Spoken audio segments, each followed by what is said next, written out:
Bueno, pues, ¿qué nos falta? Antonio. Que siempre... El pastel sobre todo. A mí, Antonio, vosotros quizás otra cosa.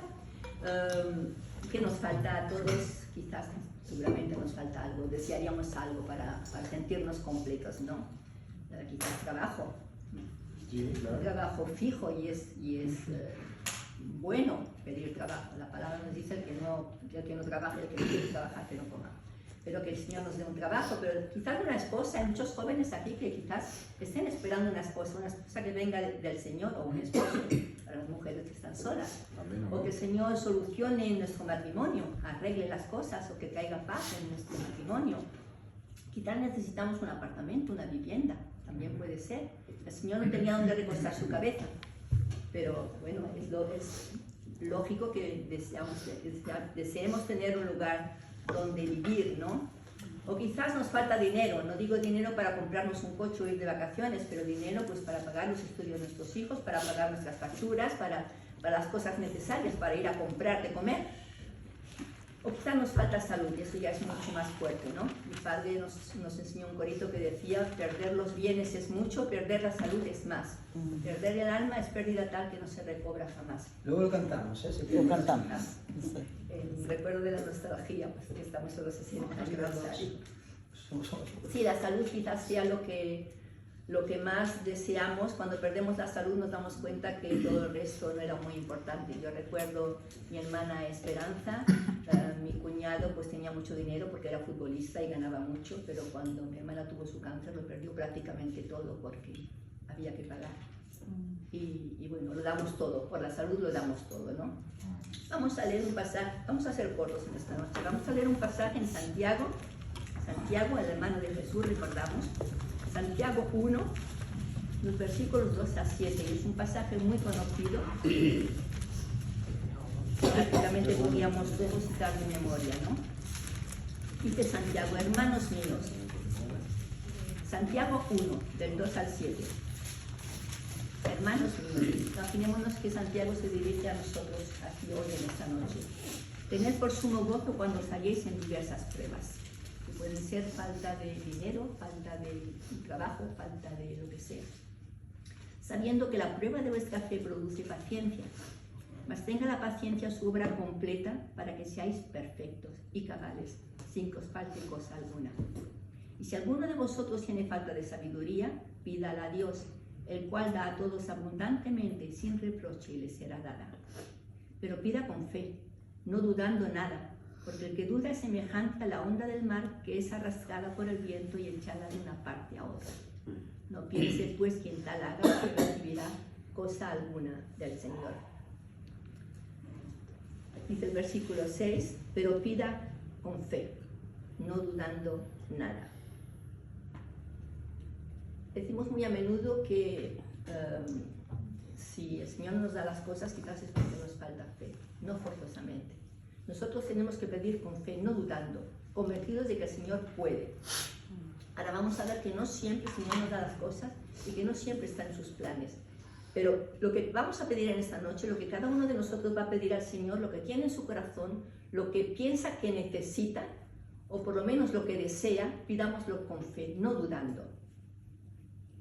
Pero antes sigamos el ejemplo de Santiago. ¿Y qué nos dice Santiago? El versículo 5. Y si alguno de vosotros tiene falta de sabiduría, pídala a Dios, el cual da a todos abundantemente y sin reproche le será dada. No se nos va a dar forzosamente dinero o un trabajo o un apartamento, o no forzosamente se van a arreglar las cosas en nuestro matrimonio, o no forzosamente el Señor va a dar la salud por la que estamos pidiendo, no forzosamente. Pero una cosa el Señor sí promete, que si pedimos sabiduría, Él nos la da. Eso sí, si pedimos sabiduría, Él nos la da. ¿Y para qué necesitamos sabiduría? Primeramente para entender, como leemos en el versículo 2, hermanos míos, tened por sumo gozo cuando os halléis en diversas pruebas. Sabiduría, para entender que pasar por prueba es un gozo, es un privilegio. Claro que a ninguno le hace gracia de momento, nadie le hace gracia, pero es un privilegio. Entendámoslo así, eso es sabiduría. Entender que si el Señor permite que pasemos por una prueba, sea Es para que nuestra fe, que es mucho más preciosa que el oro, sea probada y para que aprendamos la paciencia. ¿Por qué el Señor permite que nos falten cosas? Lo dice el versículo 3. En realidad este pasaje habla por sí mismo. Sabiendo que la prueba de vuestra fe produce paciencia. La prueba de vuestra fe produce paciencia. El Señor no nos prueba para ver si cómo somos, cómo está nuestro corazón. No, el Señor no nos prueba, Él no nos tienta. El Señor puede castigar a sus hijos para hacerlos volver al camino.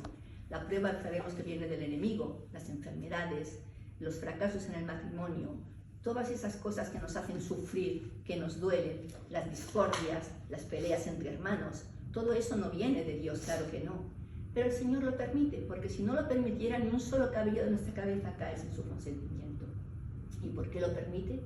Porque sabe que necesitamos aún aprender la paciencia y porque nuestra fe tiene que ser probada. Y cuando los apóstoles, cuando Jesús dice a sus apóstoles, Satanás me ha pedido que os deje para zarandearos como trigo. Jesús no responde, pero yo he rogado al Padre para que no os zarandee. No, yo he rogado al Padre que vuestra fe no falte. El Señor nunca ha prometido que no tendremos pruebas o dificultades, nunca. Lo que ha prometido es que estará con nosotros todos los días. Y debemos orar, estamos aquí para orar, para pedir por nuestras necesidades, quizás también por la de los hermanos, claro que sí, pero sobre todo que nuestra fe no falte y dar gracias a Dios por las pruebas. Qué difícil, sí, dar gracias a Dios por las pruebas, porque es un privilegio pasar por pruebas. Rico no es aquel que lo tiene todo, sabemos que podemos ser muy ricos, tener mucho dinero y ser insatisfechos porque siempre queremos más. Lo que nos va a hacer felices no va a ser el tener muchas cosas. Rico es aquel que sabe conformarse con lo que tiene. Ese es verdaderamente rico. ¿Cómo nos dice Pablo en 2 Corintios 12:9?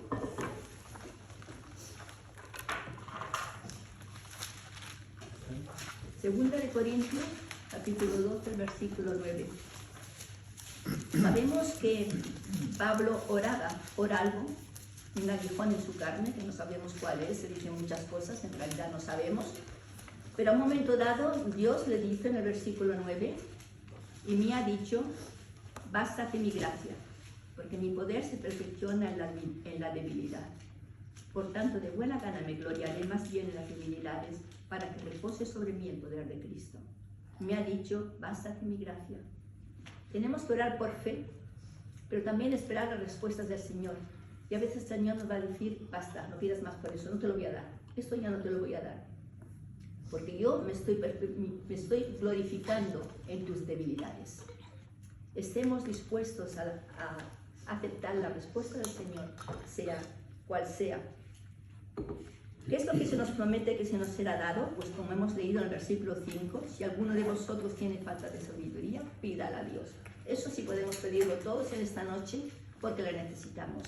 Para cada una de las situaciones en las que tenemos que pasar o que estamos pasando, necesitamos sabiduría. ¿Cómo me comporto? ¿Cómo me comporto? Es fácil en la prueba pues enfadarse, entristecerse, alejarse y todas esas actitudes normales y humanas. Pero ¿qué nos enseña la palabra? Tener por sumo gozo cuando pasáis por pruebas. Tener por sumo gozo. Es un privilegio pasar por la prueba. Lo que se nos promete que se nos será dado será la sabiduría. ¿Y qué es la sabiduría? Bueno, pues todos me lo vais a decir de memoria, ¿no? El principio de la sabiduría es el temor del Señor. Eso es sabiduría para empezar, temer al Señor. Leemos en el Salmo 34:9.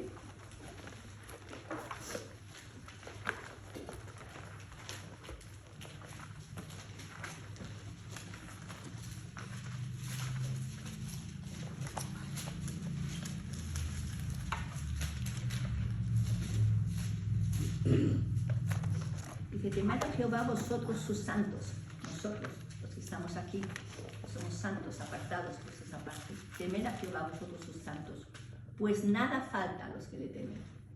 Nada falta a los que le temen. Aunque no tengamos un piso, tenemos un lugar donde dormir, seguro. Y aunque no tengamos dinero, seguro que tenemos para comer, porque es una promesa del Señor. Si Él cuida de los pájaros, ¿cómo no va a cuidar de nosotros? Y aunque no tengamos una esposa ahora, seguro que el Señor la tiene preparada. Esperemos con paciencia el tiempo que sea necesario. Y aunque estemos pasando problemas en nuestro matrimonio, esperemos en el Señor. Démosle gracias porque no entendemos, pero es para que nuestra fe sea fortalecida. A veces, desgraciadamente, tenemos que pasar por pruebas para que nos acerquemos al Señor. Porque nos hemos ido alejando, porque todo nos parece normal.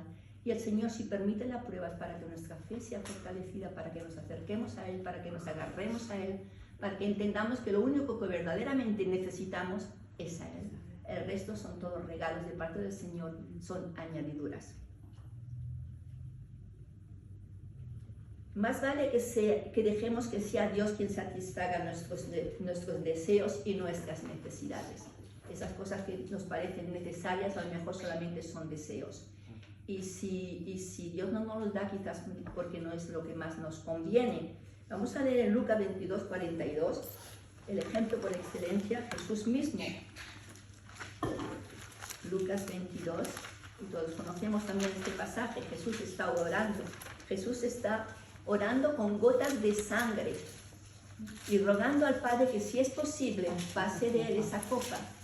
No es que Jesús no quiera morir, puesto que ha venido para morir, y Él sabe que es la única forma.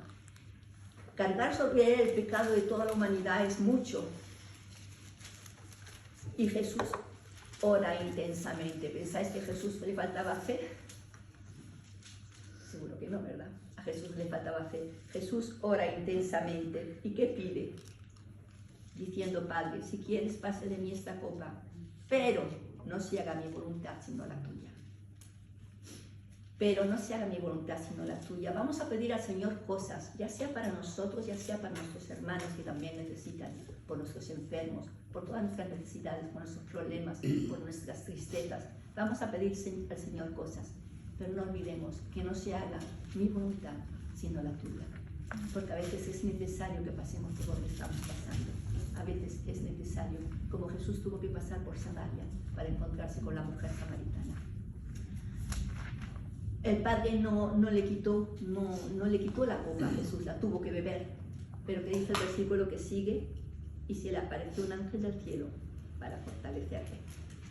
Si el Señor no nos da aquello que deseamos, hemos pedido con fe, hemos pedido intensamente, y el Señor no nos lo ha dado, pero sí envía un ángel del cielo para fortalecernos. ¿Por qué Dios no nos da las cosas que necesitamos en el momento en que las deseamos? Mi hermano en uno de sus mensajes dijo una frase que se me quedó: lo que tanto deseaba ayer, lo tengo hoy, pero hoy no es ayer. ¿Y por qué el Señor no nos da las cosas en el momento en que las necesitamos, en que las deseamos? Pues como dice Gálatas 4:4, porque Él sabe cuándo es el momento. En Gálatas 4:4 podéis leer, dice: cuando llegó el momento, Dios envió a su Hijo, nacido de mujer. Cuando llegó el momento, Jesús no nació antes, nació en ese momento. Cuando llegó el momento, el Señor nunca llega tarde. Aun cuando resucitó a Lázaro, las hermanas dicen: han llegado tarde. Si hubieras llegado antes, no hubiera ocurrido lo que ha ocurrido. Pero el Señor nunca llega tarde. El Señor nunca llega tarde. Llega en el momento oportuno, en el momento que Él sabe que es el momento. A veces hacemos preguntas al Señor y esperamos respuestas, o hacemos oraciones y esperamos respuestas. Pero otras veces el Señor nos hace preguntas a nosotros y también espera respuestas. El Señor nos pide cosas y ¿qué le contestamos? O nos hacemos los sordos, no escuchamos, no entendemos, o ni contestamos. Prestemos oído a las preguntas que el Señor nos puede hacer, cada uno, y contestemos al Señor honestamente. Él sabe la respuesta porque Él conoce nuestro corazón, pero nosotros a lo mejor no. Y nosotros necesitamos responder para darnos cuenta que la respuesta no es tanto lo que pensábamos, si analizamos un poco. A veces tomamos por respuesta de Dios lo que no es más que el deseo de nuestro corazón. Y por eso el versículo 5, si alguno de vosotros tiene falta de sabiduría, pídala a Dios, porque nos podemos equivocar, pensando que esa es una respuesta del Señor para escoger esposa, por ejemplo, para escoger esposo. Aquí nos podemos equivocar fácilmente porque nos enamoramos. Y el Señor ha permitido que es la respuesta y esta no es la respuesta. Por eso necesitamos sabiduría. Para todo necesitamos sabiduría. En nuestras relaciones los unos con los otros necesitamos sabiduría. Para saber dónde tenemos derecho a ir, dónde conviene no ir, necesitamos sabiduría. Para escoger amigos necesitamos sabiduría. Jesús pasó la noche orando antes de escoger a los 12 apóstoles. Se iba a equivocar Jesús si era Dios, pero no quería equivocarse, quería estar seguro. Es importante pedir sabiduría a Dios para cada situación, para todo lo que vamos a decir, para todo lo que vamos a hacer. Y otras veces nos cuesta creer lo que Dios nos responde o lo que Dios nos dice, nos cuesta creer. En el versículo 6 dice, pero pida con fe, no dudando nada, no dudando nada. ¿Y cuántas veces pedimos, pero dudamos? El Señor me va a dar eso que pido. ¿Y qué ocurrió? A mí me hizo mucha gracia este pasaje en Lucas. Volvemos a Lucas. Lucas 24. Terminamos con esto. Lucas 24. Jesús ha muerto. Y claro, los discípulos están todos muy tristes. Recordamos los 2 discípulos de Maús que van tristes, ¿no? Y Jesús se presenta a los 12 discípulos en el versículo 37. ¿Y cómo reaccionan ellos? Asustado. Entonces, sí, espantados y atemorizados. Pensaban que veía espíritu, pero les dijo, porque estáis turbados y vienen a vuestro corazón estos pensamientos. El Señor nos dice, ¿por qué tenéis miedo? ¿Por qué tenéis miedo? ¿Por qué os preocupáis?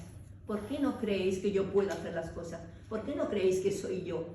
Y en el versículo 40, y como todavía ellos de gozo no lo creían, aún el gozo, que es un buen sentimiento, puede hacernos dudar. De gozo no lo creían. Y estaban maravillados. Les dijo, ¿tenéis aquí algo de comer? Entonces le dieron parte de un pez asado y un panal de miel. Y él lo tomó y comió delante de ellos. Esa es la actitud que el Señor tiene para con nosotros.